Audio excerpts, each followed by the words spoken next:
네, 오늘 무더운 날씨에 모두 수고 많으셨습니다. 기도의 자리에 나온 여러분에게 하나님께서 은혜와 평강 주시기를 원합니다. 네. 오늘은 느헤미야를 통해서 본 예수님, 이런 제목으로 말씀을 전하겠습니다. 선생님이 가르치실 때는 잘 이해하지 못했던 학생이 옆에서는 형이나 누나가 가르쳐주면 잘 이해하는 경우가 있습니다. 선생님이 무능하다는 말을 하려는 것이 아닙니다. 유능한 선생님은 학생이 어떤 수준에 있든지 그가 알아듣기 쉽게 잘 가르치시죠. 예수님은 위대한 스승이십니다. 그런데 선생님은 유능한데 학생이 시원찮을 때가 있습니다. 너무 높고 너무 큰 것을 말씀하시니까 이해를 잘 못하는 겁니다. 그러다가 눈에 보이는 것이나 앞에 있는 것 혹은 자기가 좋아하는 것을 말하면 관심을 보이고 좀 알아듣는 경우가 있습니다. 우리 주 예수 그리스도의 은혜는 너무나 높고 커서 청량하기 어렵습니다.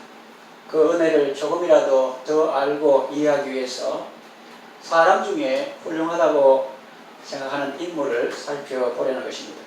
느헤미야의 사랑과 희생과 헌신의 삶을 통해서 그보다 수천 배, 수만 배 더 큰, 아니 청량할 수 없는 예수님의 사랑과 희생을 한번 헤아려 보자는 것입니다. 첫째로 느헤미야는 페르시아 제국의 고위 관직을 내려놓고 험지로 갔습니다. 예수님은 하늘 영광 보좌 다 내려놓고 이 땅에 오셨습니다. 페르시아는 성경에 바사로 나오는데 요즘 미국과 같이 당시 세상에서 크고 영향력이 있는 나라였습니다.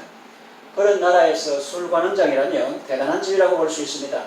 왕의 독사를 미연에 방지하기 위해서 술을 먼저 마셔보는 사람이고 또 술에 관한 일체의 업무를 맡은 사람인데 그 일만 하는 것이 아니라 왕과 대화하고 정치의 자문도 할 수 있는 자리였기 때문에 매우 중요하고 높은 관직이었습니다.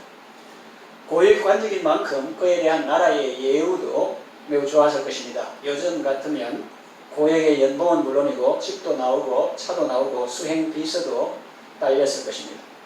한마디로 그는 호의호식 할 수 있는 위치에 있었습니다. 그런데 그는 남들이 다 부러워하는 그 자리를 내려놓고 험지로 갔습니다.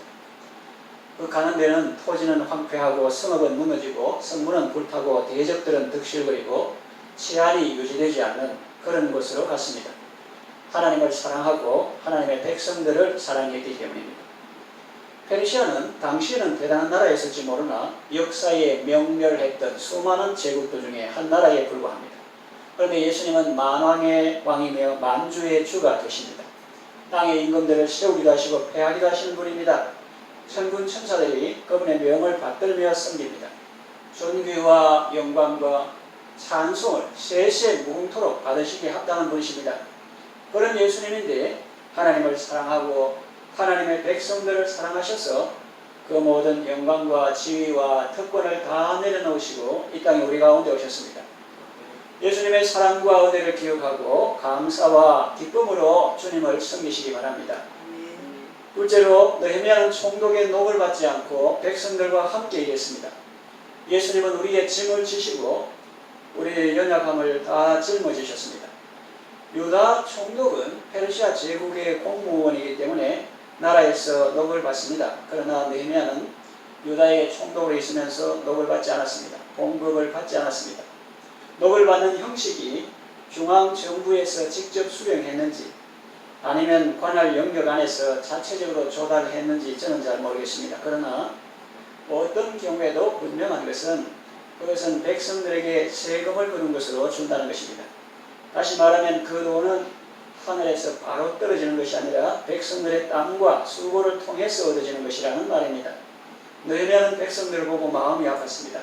성벽을 다시 쌓는 공사를 하며 또 농사도 짓기 때문에 또 나중에는 적들의 위협과 공격 때문에 성을 방비하는 일도 했기 때문에 너무나 피곤하고 고달픈 삶을 살고 있었습니다. 현장에서 그들과 함께 있었던 느헤미야는 그들의 고달픔을 피부에 와닿게 느꼈습니다. 그래서 총독의 녹을 받지 않고 오히려 자기의 소유인 짐승들을 잡아서 그들을 대접했던 것입니다. 예수님은 사회 가실 때 오직 하나님의 도우심과 공급하심으로 일하셨습니다. 아무것도 없는 들판에서도 수많은 사람들을 먹이셨습니다. 예수님은 누구에게서 공급을 받으신 것이 아니라 따르는 몇 여성들의 섬김을 받으셨습니다. 성전의 주인이시고 하나님의 아들이신 예수님은 성전세를 낼 필요가 없습니다. 그래도 예수님은 다른 사람이 실족하지 않도록 성전세를 내시기도 하셨습니다. 그리고 사람들과 함께 하시며 그들의 고통과 아픔도 함께 짊어지셨습니다. 당시의 교권자들은 스타일 꾸긴다고 세리나 죄인을 가까이 하지 않았고 더구나 그들의 집에는 들어가지도 않았습니다. 그러면서 다른 사람에게는 율법의 짐을 지우고 자기는 손가락으로도 움직이지 하려 않았습니다. 그러나 예수님은 우리의 죄 짐을 대신 지시고 우리의 질병과 연약함을 다 짊어지셨습니다. 나사로의 무덤 앞에서 우셨고 또 예루살렘을 내려다보며 우셨고 겟세마네 동산에서 심한 통곡과 눈물로 간구와 소원을 아버지께 올렸습니다. 예수님의 이 사랑과 함께 하심의 은혜를 늘 기억하고 감사와 기쁨으로 주님을 섬기시기 바랍니다. 셋째, 느헤미야는 52일 만에 무너진 성벽을 재건했습니다. 예수님은 헐린 성전을 사흘 만에 다시 일으키셨습니다. 느헤미야가 유다 땅에 와서 처음 봤을 때 성벽은 무너지고 성문은 불탔습니다. 그리고 백성들은 능욕을 당했습니다. 그러나 이제 하나님의 도우심과 백성들의 수고로 성벽이 재건되었습니다. 문짝도 달았습니다.